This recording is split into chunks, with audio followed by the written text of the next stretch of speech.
Hello and welcome to a Wix beginner tutorial. Time to give your website a name. As you can see, we're in the Wix AI Assistant to start the build of your website. We're going to select Setup Without Chat. The first question it'll ask is, what is your site all about? So here you provide as much detail about your site as you want. We're putting in a personal coaching website with booking options. Click Continue. The AI assistant will now start generating your layout for your website. The next question it'll ask is, what do you want to call your site?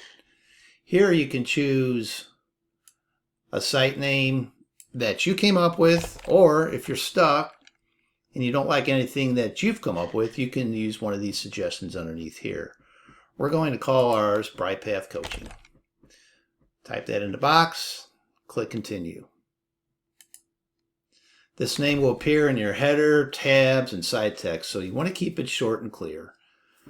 Don't worry, you can change your website name anytime in site settings. It's a simple step, but it's big impact. Excellent, you've now created your site name. We are ready to move on. Thank you for watching.